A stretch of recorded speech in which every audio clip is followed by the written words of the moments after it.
नमस्कार विद्यार्थियों, आपके एबीएसटी विषय के पेपर व्यावसायिक सांख्यिकी यानी बिजनेस स्टैटिस्टिक्स के संबंध में जो टॉपिक इस वीडियो में हम पढ़ेंगे वह है अपकिरण के माप, चतुर्थक विचलन एवं माध्य विचलन, measures of dispersion, quartile deviation and mean deviation. यानी इसके संबंध में अपकिरण के दो माप, चतुर्थक विचलन और माध्य विचलन के बारे में आप पढ़ेंगे। तो देखिए किस प्रकार से चतुर्थक विचलन और माध्य विचलन की गणना की जाती है।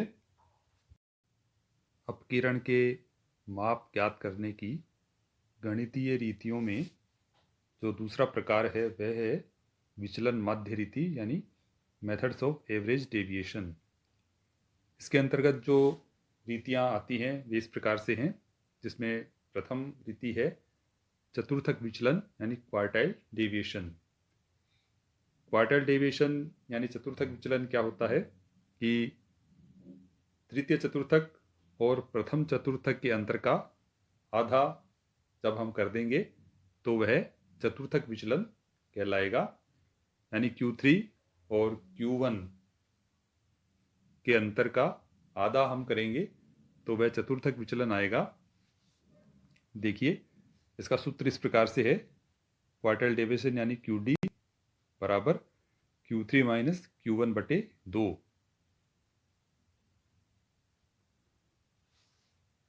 इस प्रकार चतुर्थक विचलन ज्ञात करने के बाद इसका जो गुणांक है वह हम ज्ञात करेंगे कोफिशिएंट ऑफ क्वार्टाइल डेविएशन, क्योंकि चतुर्थक विचलन का जो गुणांक है वह एक निरपेक्ष माप होता है। जब हमें चतुर्थक विचलन के द्वारा दो या दो से अधिक श्रेणियों में अपकिरण की तुलना करनी होती है तो उसका रिलेटिव मेजर ज्ञात करना पड़ता है, यानी सापेक्ष माप ज्ञात करना पड़ता है जो उसका गुणांक होता है। तो चतुर्थक विचलन का गुणांक कैसे ज्ञात करेंगे? देखिए, coefficient of quartile deviation is equal to Q3 minus Q1 बटे Q3 प्लस Q1 से यह गुणांक आ जाएगा। तो इसके आधार पर हम दो या दो से अधिक श्रेणियों में अपकिरण की मात्रा की तुलना कर सकेंगे कि किस श्रेणी में अपकिरण कम है या किस में ज़्यादा है। चतुर्थक विचलन किस प्रकार ज्ञात किए जाते हैं, इसके लिए हम एक इलस्ट्रेशन देखते हैं। ये इलस्ट्रेशन सतत श्रेणी यानी कंटिन्यूस सीरीज के लिए है। यानी यहाँ पर जो श्रेणी है, सांख्यिकी की श्रेणी है, वह सतत श्रेणी है यानी कंटिन्यूस सीरीज है, जिसे अखंडित श्रेणी भी कहा जाता है। चतुर्थक की गणना कैसे की जाती है यह हम इससे पहले वाले अध्याय में पढ़ चुके हैं, जो माध्यम वाला चैप्टर है जिसमें हम मीन मोड मीडियन के बारे में पढ़ा था हमने। तो मध्य का पर आधारित जो अन्य माप है उसमें सबसे प्रथम जो माप था वह चतुर्थक ही था, यानी श्रेणी को चार भागों में बांटने वाले माप। तो यहाँ पर हम सतत श्रेणी में चतुर्थक विचलन की गणना किस प्रकार से की जाएगी इसके बारे में पढ़ते हैं। यहाँ पर जो इलस्ट्रेशन दिया है वो इस प्रकार से है, निम्न समंकों से अपकिरण का चतुर्थक विचलन व उसका गुणांक ज्ञात कीजिए। और जो समंक है उस प्रकार से सेंट्रल वैल्यू दे रखी है आपको और फ्रीक्वेंसी दी हुई है उसकी। सेंट्रल वैल्यू का मतलब है मध्य मूल्य या मिड वैल्यू, यानी जो अखंड श्रेणी में जो समंग वर्ग के रूप में होते हैं तो वर्ग की दोनों सीमाओं को जोड़कर उसका आधा करेंगे हम तो वह मिड वैल्यू आएगी यानी सेंट्रल वैल्यू आएगी। तो यहाँ पर हमें सेंट्रल वैल्यू से पहले जो वास्तविक वर्ग है वह ज्ञात करने पड़ेंगे। मध्य मूल्य या सेंट्रल वैल्यू से जो वास्तविक वर्ग ज्ञात करते हैं वो किस प्रकार से करते हैं, इसके लिए ये देखा जाएगा कि जो मध्य मूल्य है या जो सेंट्रल वैल्यू है सभी में अंतर समान है या नहीं। यहाँ पर सभी में अंतर समान है, अतः हम उस अंतर का आधा करेंगे और उसे एक बार प्रत्येक मध्य मूल्य में से घटाएंगे और एक बार जोड़ेंगे। घटाने पर हमें वर्ग की निचली सीमा और जोड़ने पर हमें वर्ग की ऊपरी सीमा ज्ञात होगी। जैसे आप देखिए इसमें जो प्रथम सेंट्रल वैल्यू है वह है 5। तो 5 में से हम 5 माइनस करेंगे और 5 जोड़ेंगे तो 0 और 10 आएंगे, तो प्रथम वर्ग आएगा 0 से 10। इसी प्रकार फिर दूसरा जो सेंट्रल वैल्यू है वह है 15। 15 में से 5 घटाया तो 10 और 15 में 5 जोड़ा तो 20, तो दूसरा वर्ग आएगा 10 से 20। इसी प्रकार से हम सभी वर्गों का निर्धारण कर लेंगे। इसके बाद इनकी जो आवृत्तियां वो रखी और उन आवृत्तियों को हम संचयी बनाएंगे। तो आवृत्तियों को संचयी किस प्रकार बनाते हैं कि क्रमशः आवृत्तियों को जोड़ते हुए चले जाते हैं। तो यहाँ पर देखिए, सबसे पहले हमने 5 रखा, फिर 5 में अगले वर्ग की आवृत्ति 6 वो जोड़ी तो 11, 11 में फिर 12 जो अगले वर्ग की आवृत्ति है वो जोड़ी तो 23, तो 23 में हम अगले वर्ग की आवृत्ति 10 है वो जोड़ेंगे तो 33, और 33 में जो वर्ग है 40 से 50 उसकी आवृत्ति 7 है वो जोड़ेंगे तो 40 आएंगे। तो इस प्रकार से जो कुल आवृत्तियों की संख्या है वो भी 40 है, क्योंकि जो अंतिम संचयी आवृत्ति है वो कुल आवृत्तियों की संख्या ही बताती है। अब हमें चतुर्थक कैसे ज्ञात करते हैं यह देखना है। तो सबसे पहले हम Q1 का मूल्य ज्ञात करेंगे। इसके लिए हम स्मॉल q1 का मूल्य सबसे पहले ज्ञात करेंगे, क्योंकि हमें यह निर्धारण करना है कि जो प्रथम चतुर्थक है यानी Q1 है वह किस वर्ग में शामिल है। तो स्मॉल q1 यानी इसे चतुर्थक का पद भी कहते हैं। इसकी गणना कैसे करेंगे? इसका फॉर्मूला है n/4। n का मतलब है आवृत्तियों की कुल संख्या। तो यहाँ पर आवृत्तियां हैं 40, तो 40 में 4 का भाग दिया तो आया 10। अब इस 10 को हम संचयी आवृत्तियों में देखेंगे। जिस संचयी आवृत्ति में यह है शामिल है उस संचयी आवृत्ति से संबंधित जो वर्ग है वही Q1 का वर्ग होगा। तो देखिए, जो 10 है वह किस संचयी आवृत्ति में आएगा? यह 11 में शामिल है। तो 11 से संबंधित जो वर्ग है वह है 10 से 20। तो यहाँ पर जो चतुर्थक प्रथम चतुर्थक है उसका वर्ग 10 से 20 है। अब इसका फॉर्मूला हम यहाँ पर लागू करेंगे। Q1 का जो है L1 plus I/F into small q1 minus C, यानी ये जो फॉर्मूला है ये बिल्कुल मध्यका पर ही आधारित है। तो L1 का मतलब है चतुर्थक के वर्ग की निचली सीमा, I का मतलब है क्लास इंटरवल यानी दोनों वर्ग की दोनों सीमाओं का अंतर जो 10 है, और F का मतलब है इस वर्ग की आवृत्ति जो 6 है, और C का मतलब है Q1 का मूल्य तो यहाँ पे ज्ञात किया ही गया है, स्मॉल q1 का मूल्य जो 10 है, और C का मतलब है जो चतुर्थक का वर्ग है उससे पहले वाले वर्ग की संचयी आवृत्ति। तो 10 से 20 से पहले वाला वर्ग है वह 0 से 10 है, उसकी संचयी आवृत्ति 5 है। तो यहाँ पर 5 रखेंगे C की जगह। तो इस प्रकार से आ जाएगा 10 प्लस 10/6 इंटू 10 माइनस 5। जब इसको हल किया तो हम 10 में से 5 माइनस करेंगे तो 5 बचेंगे, और उस 5 को 10 से गुणा करेंगे तो 50 आएंगे। 50 को हम 6 से भाग देंगे तो 8.33 आएंगे, और 8.33 में हम 10 जोड़ देंगे तो 18.33 है वह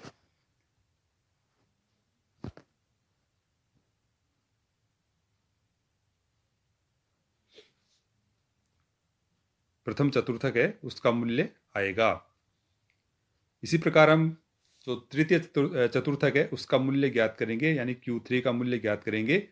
अब Q3 किस वर्ग में शामिल है इसके लिए हम स्मॉल q3 का मूल्य ज्ञात करेंगे, जिसका फॉर्मूला है 3 इंटू n/4, यानी जो n है उसे 3 से गुणा करेंगे अब यहाँ पर, क्योंकि तीसरा चतुर्थक हमें ज्ञात करना है और भाग वही 4 का ही लगेगा। तो 3 गुणा n यानी 40 करेंगे तो 120 आएंगे, और 120 में हम 4 का भाग देंगे तो 30 आएंगे। इस 30 को हम यानी स्मॉल q3 का मूल्य 30 आता है, तो इस 30 को हम संचयी आवृत्ति में देखेंगे किस संचयी आवृत्ति में 30 शामिल है। ये 33 जो संचयी आवृत्ति है उसमें शामिल होगा। तो 33 से संबंधित जो वर्ग है वह 30 से 40 है। इसका मतलब कि जो Q3 का मूल्य है वह 30 से 40 वाले वर्ग में शामिल है। अब इसी प्रकार जो फॉर्मूला है वो हम रखेंगे Q3 बराबर L1 plus I/F into Q3 minus C, यानी स्मॉल Q3 का मूल्य यहाँ पर रखेंगे। तो देखिए L1 है यानी इस वर्ग की निचली सीमा 30, I वही 10 रहेगा, और जो तीसरे चतुर्थक का वर्ग है उसकी आवृत्ति है, वास्तविक आवृत्ति है वो 10 है, यानी 30 से 40 की आवृत्ति है वो 10 है, तो 10 रखा नीचे, और फिर ब्रैकेट में Q3 का मूल्य रखा जो 30 है, और माइनस सी का मतलब है जो Q3 का वर्ग है उसे पहले वाले वर्ग की संचय आवृत्ति, तो Q3 का वर्ग 30 से 40 है, उसे पहले वाला वर्ग है 20 से 30, उसकी संचय आवृत्ति है 23। तो यहाँ पर 30 माइनस 23 रखेंगे। अब इसको हल करेंगे तो 30 में से 23 घटाएंगे तो 7 बचेंगे, 7 को 10 से मल्टीप्लाई करेंगे तो 70, और 70 में 10 से भाग देंगे तो 7 आएंगे। उस 7 को हम 30 में जोड़ देंगे तो मूल्य आएगा 37, यानी Q3 का मूल्य आएगा 37। अब हम क्वार्टाइल डेविएशन यानी चतुर्थक विचलन की गणना करेंगे, तो जिसका फॉर्मूला है Q3 माइनस Q1 बटे 2। तो Q3 का मूल्य 37 है और Q1 का मूल्य 18.33 है, तो 37 माइनस 18.33 बटे 2, तो 37 में से 18.33 घटाएंगे तो 18.67 बचेंगे, और 18.67 को 2 से भाग दिया तो 9.335 ये चतुर्थक विचलन का मूल्य आएगा। इसका कोएफिशिएंट ज्ञात करेंगे, गुणांक ज्ञात करेंगे, जिसका फॉर्मूला है Q3 माइनस Q1 बटे Q3 प्लस Q1। तो इस फॉर्मूले में हमने इन सभी मूल्यों को रखने के बाद जो इसको हल किया तो जो कोएफिशिएंट ऑफ क्वार्टाइल डेविएशन है वह आएगा 0.337। तो इस प्रकार से आपने देखा कि जो चतुर्थक विचलन है वो किस प्रकार से ज्ञात किए जाते हैं। विचलन माध्य रीतियों में जो दूसरी रीति है वह है माध्य विचलन यानी मीन डेविएशन। माध्य विचलन क्या होता है कि किसी समंग श्रेणी के किसी माध्य यानी समांतर माध्य, मध्यका या बहुलक में से किसी एक माध्य को लेते हैं और उससे विभिन्न मूल्यों के विचलन ज्ञात करते हैं, यानी उस माध्य को यानी उस माप को श्रेणी के मूल्यों में से घटाकर विचलन यानी डेविएशन ज्ञात करते हैं, और इन विचलनों का समांतर माध्य अर्थात इन विचलनों का औसत मूल्य उस श्रेणी का माध्य विचलन कहलाता है। तो हम ये कह सकते हैं कि किसी समंग श्रेणी के किसी माध्य से निकाले गए विभिन्न मूल्यों के विचलनों के समांतर माध्य को उस श्रेणी का माध्य विचलन कहते हैं, यानी विचलनों के समांतर माध्य को ज्ञात करना होता है तो वह श्रेणी का माध्य विचलन कहलाता है। माध्य विचलन के लिए सबसे उपयुक्त माप मध्य का माना गया है। हालांकि तीनों माध्यों में से किसी भी माध्य का प्रयोग माध्य विचलन ज्ञात करने के लिए किया जा सकता है, यानी जो मूल्यों में से विचलन लेने हैं, मूल्यों के विचलन ज्ञात करने हैं, उनके लिए किसी भी माध्य का प्रयोग किया जा सकता है, लेकिन सबसे उपयुक्त माध्य है वह मध्य का है। यदि प्रश्न में किसी माध्य के लिए कहा जाता है कि मध्यका से मध्य विचलन ज्ञात कीजिए या बहुलक से ज्ञात कीजिए या समांतर माध्य से माध्य विचलन ज्ञात कीजिए, तो उसी माध्य का प्रयोग करना होगा। यदि कुछ नहीं कहा जाता है तो हमेशा मध्यका का प्रयोग माध्य विचलन के लिए जो विचलन है ज्ञात करने के लिए करना चाहिए। माध्य विचलन में विचलन ज्ञात करते समय गणितीय चिन्हों की उपेक्षा की जाती है, अर्थात जो विचलन या अंतर ऋणात्मक आते हैं उन्हें भी धनात्मक ही माना जाता है। यह इस माप की एक कमी भी है, सबसे बड़ी कमी मानते हैं कि इसमें गणितीय चिन्हों की उपेक्षा की जाती है, यानी सभी ऋणात्मक चिन्हों को भी धनात्मक ही मान लिया जाता है। ऐसा इसलिए किया जाता है कि यदि हम समांतर माध्य से माध्य विचलन ज्ञात करते हैं तो समांतर माध्य को श्रेणी के सभी मूल्यों में से घटाकर विचलन ज्ञात करेंगे। जब उन विचलनों का योग करते हैं तो वो योग शून्य आता है, यानी समांतर माध्य से लिए गए विचलनों का योग हमेशा शून्य आता है। अतः यहाँ पर जो विचलन है उनके गणितीय चिन्हों की उपेक्षा की गई है, अर्थात उन सभी को धनात्मक ही माना जाता है।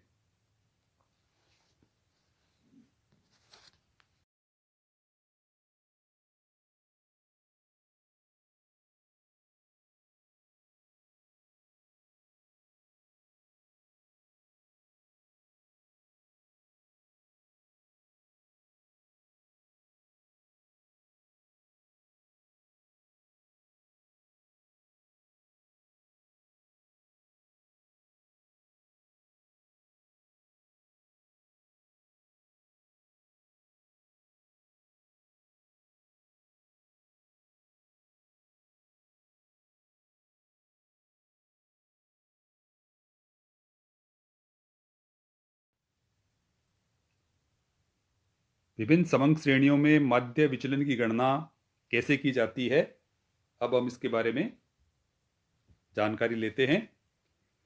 सबसे पहले हम व्यक्तिगत श्रेणी में माध्य विचलन की गणना के बारे में पढ़ेंगे कि व्यक्तिगत श्रेणी में माध्य विचलन की गणना किस प्रकार से की जाती है।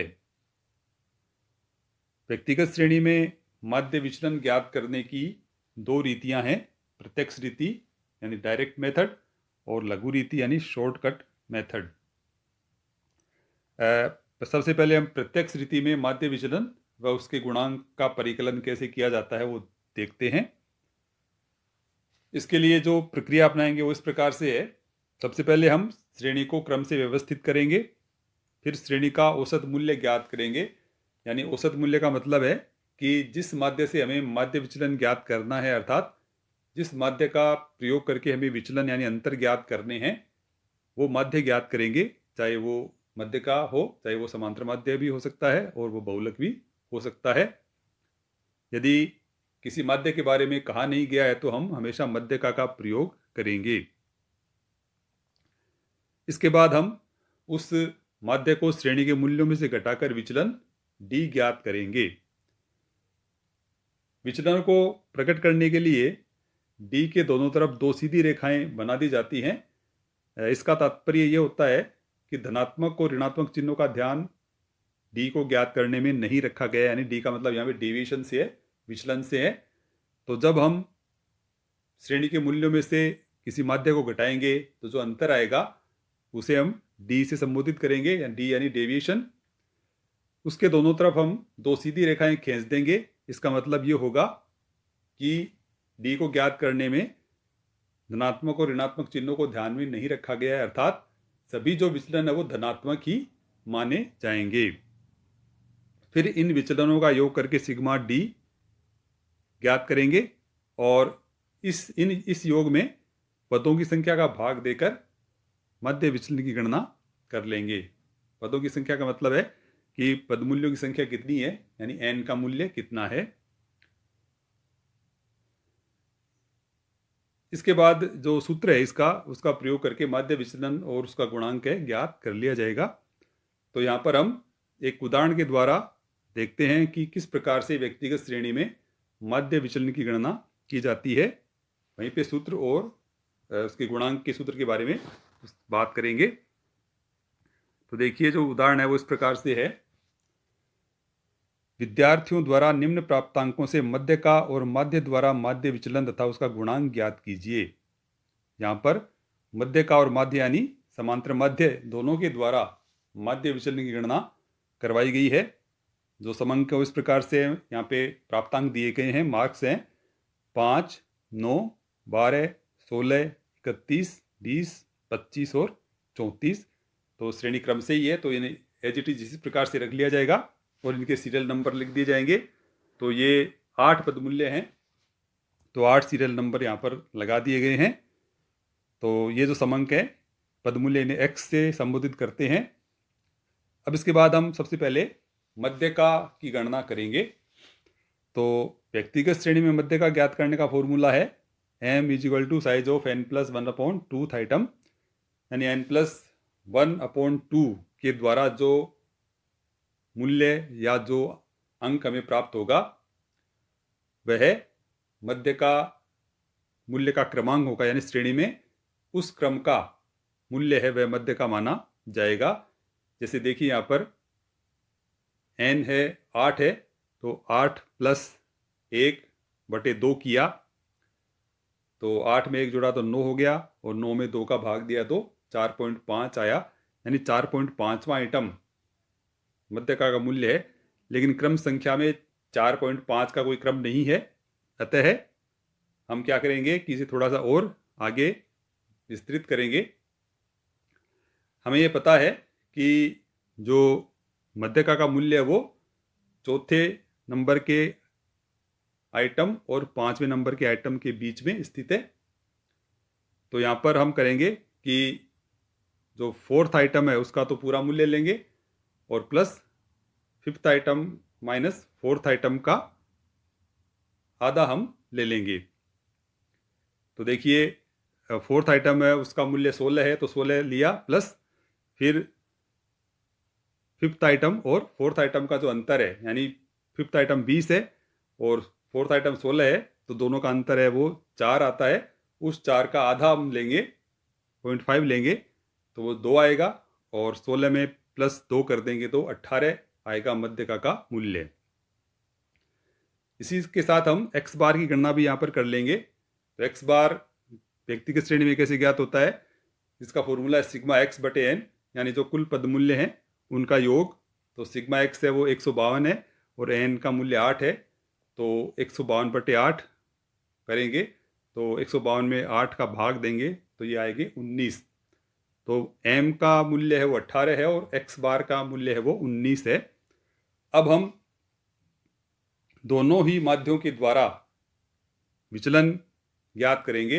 तो सबसे पहले हम मध्यका से विचलन ज्ञात करते हैं। देखिए, मध्यका m 18 है, उसे हम श्रेणी के सभी मूल्यों में से घटा देंगे, तो जो अगला कॉलम इसमें बनेगा वो d का बनेगा, यानी dm यहाँ पर रखा गया है। dm का मतलब है कि जो डेविएशन है वो m से लिए गए, यानी मध्यका से लिए गए हैं, और d के दोनों तरफ दो खड़ी रेखाएं, दो सीधी रेखाएं खींच दी गई हैं, जिसका मतलब है कि यहाँ पर गणितीय चिन्हों की उपेक्षा की गई है, यानी सभी जो अंतर है या डेविएशन है वो धनात्मक ही आएंगे। तो देखिए, अब सभी पद मूल्यों में से हम m के मूल्य यानी 18 को घटाएंगे, तो 5 में से 18 घटाए तो 13 आएंगे। तो यहाँ पर वैसे तो -13 होते हैं, लेकिन यहाँ पर हम प्लस के 13 ही रखेंगे, यानी चिन्हों की उपेक्षा करेंगे। 9 में से फिर 18 गए तो अब 9 बचेंगे, 12 में से 18 गए तो 6, फिर 16 में से 18 घटाएंगे तो 2, फिर 20 में से 18 घटाएंगे तो भी 2, और 25 में से 18 घटाएंगे तो 7, 31 में से 18 घटाएंगे तो 13, और 34 में से 18 घटाएंगे तो 16। इस प्रकार से सभी विचलन हमने ज्ञात कर लिए। इन विचलनों का योग कर लेंगे, सिग्मा डी आएगा, ये आएगा 68। इसी प्रकार से जो एक्स बार आया है 19, उसे भी हम सभी पद मूल्यों में से घटाएंगे और डी ज्ञात करेंगे। यहाँ पर जो डी है उसके साथ एक्स बार रख दिया, यानी इसका मतलब ये है कि ये जो विचलन है या डी है वो एक्स बार से ज्ञात किए गए हैं। तो जो एक्स बार का मूल्य है 19, उसे हम श्रेणी के सभी मूल्यों में से घटाएंगे। सबसे पहले जो 5 पद मूल्य है उसमें से हम 19 घटाएंगे तो जो विचलन आएंगे वह विचलन आएगा, अंतर आएगा वो आएगा 14। फिर 9 में से 19 घटाएंगे तो डी आएगा 10। इसी प्रकार 12 में से 19 घटाएंगे तो 7। इस प्रकार से हम सभी पद मूल्यों में से एक्स बार के मूल्यों को घटाते जाएंगे और उसके बाद इनका योग कर लेंगे, तो सिग्मा डी इसका आता है 68।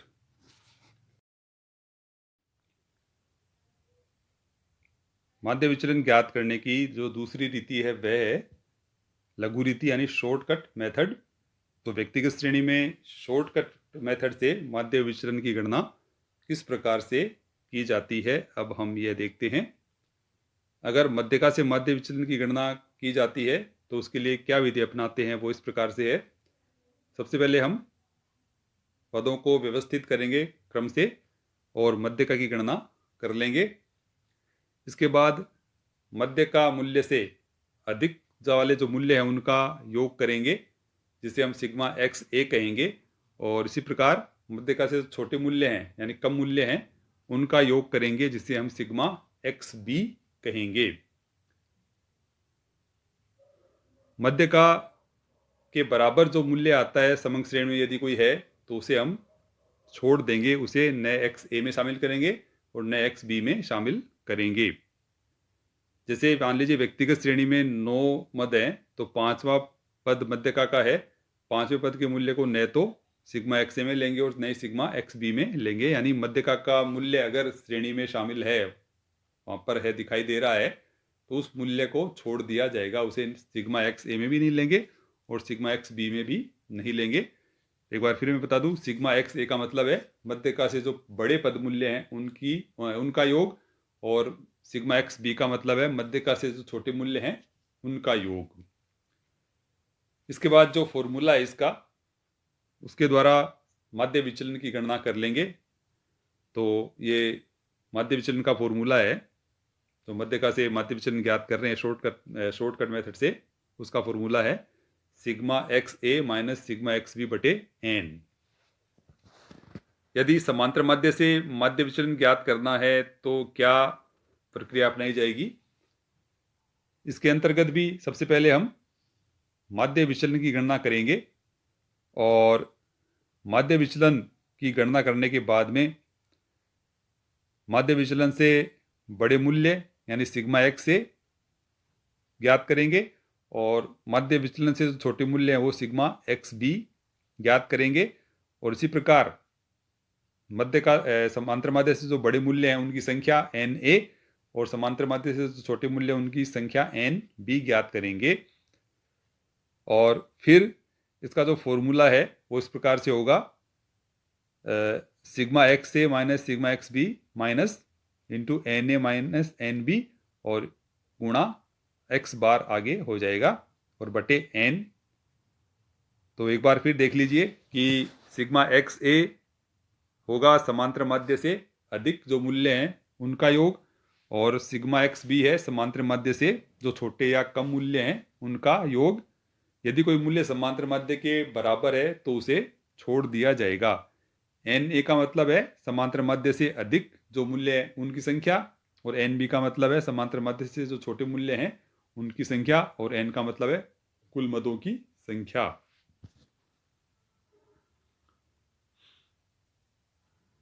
अब जैसे मान लीजिए पिछला जो उदाहरण अभी अपन ने देखा उसमें अब अगर हम लघु रीति का यानी शॉर्टकट मेथड का प्रयोग करते हैं तो किस प्रकार से माध्य विचलन की गणना होगी। यहाँ पर देखिए जो पिछला प्रश्न था उसमें जो मध्यका का मूल्य था, मध्यका का मूल्य आया था 19 यानी 18 और समांतर माध्य का मूल्य आया था वो आया था 19। तो देखिए अब यहाँ पे जो मध्यका के द्वारा अपन ज्ञात करते हैं तो जो मध्यका से जो बड़े पद मूल्य हैं वो कितने हैं। मध्यका का मूल्य 18 है तो मध्यका से जो बड़े पद मूल्य हैं वो 18 हैं। 18 मध्यका का मूल्य है, उससे बड़े मूल्य कितने हैं वो हैं 20, 25, 31 और 34। तो हम सिग्मा एक्स ए के रूप में 20, 25, 31 और 34 का योग करेंगे और सिग्मा एक्स बी यानी मध्यका से छोटे मूल्य उनके रूप में हम 5, 9, 12 और 16 का योग करेंगे। देखिए यहाँ पर मध्यका से जो बड़े पद मूल्य हैं वो है सिग्मा एक्स यानी 31, 20, 25 और 34 110 और सिग्मा एक्स बी है वो मध्यका से छोटे वाले मूल्य हैं 5, 9, 12 और 16 है, उनका योग होता है 42। तो इस प्रकार से जो मध्यका का समांतर माध्य विचलन का फॉर्मूला है sigma X A minus sigma X B बटे एन। तो सिग्मा एक्स आया 110, सिग्मा एक्स बी आया 42 बटे 8 किया तो ये 68 बटे 8 आया और फिर 68 में 8 का भाग दिया तो 8.5 आया। इसी प्रकार से जो एक्स बार है तो एक्स बार के अंतर्गत देखिए कि एक्स बार का मूल्य 19 आता है तो भी यही मूल्य आएंगे क्योंकि 19 से बड़े मूल्य उनका योग 110 होता है यानी सिग्मा एक्स से और सिग्मा एक्स भी 19 से छोटे मूल्य है तो वो भी यही रहेंगे 5, 9, 12 और 16 ही रहेंगे तो उनका योग आएगा 42। जो सिग्मा एन ए है, एन ए का मतलब है मध्य का समांतर माध्य से बड़े मूल्यों की संख्या वो है 4 और समांतर माध्य से जो छोटे मूल्य है एन बी वो भी 4 ही हैं। तो देखिए समांतर माध्य से शॉर्टकट मेथड में जो फॉर्मूला है वो इस प्रकार से है sigma X A minus sigma X B minus N A minus N B into X bar बटे एन। तो सिग्मा एक्स ए की जगह हमने 110 रखा और सिग्मा एक्स बी की जगह माइनस किया 42 और फिर minus into N A minus N B तो दोनों 4 4 ही हैं तो 4 माइनस 4 और एक्स बार का मूल्य रख दिया आगे 19। तो देखिए यहाँ पर वही 68 बचेगी, इसको हल करेंगे तो और नीचे बटे 8 करेंगे और वही 8.5 है वह मध्य विचलन का मूल्य आएगा।